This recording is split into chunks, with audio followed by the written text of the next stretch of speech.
получившие название от фамилий своих создателей. Эти лошади были известны не только на Северном Кавказе, но и в России, Крыму, Турции. Сейчас перед нами лошади кабардинской породы. Первым идет жеребец Хан, следом жеребец Трам, затем Лектор, Меон, Черкес и Темрюк. Большое значение в работе с кабардинской породой всегда придавалось тренировке качеств, требовавшихся для открытых полевых сражений. Так, например, в XVIII веке, в 60-х годах, чтобы приучить лошадей к звуку выстрелов, черкесские всадники во время поездок периодически стреляли из ружей и пистолетов в разных направлениях, в том числе и через головы своих скакунов.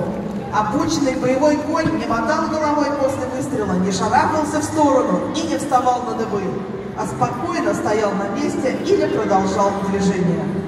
Эти лошади использовались в уникальных конных пробегах.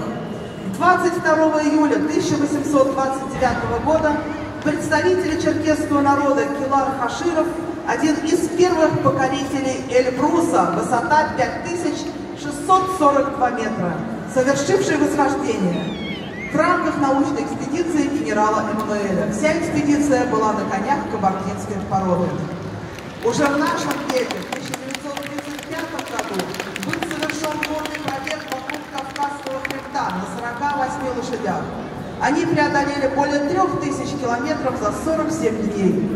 И перед вами все эти лошади – это участники перехода созвездия Шахти. За 5 дней они преодолели дистанцию в 262 километра. Лошади приехали к нам из республики Адыгея. Нам их представляют частные владельцы, великолепные представители кабардинской породы. Заслужили аплодисменты. Спасибо большое.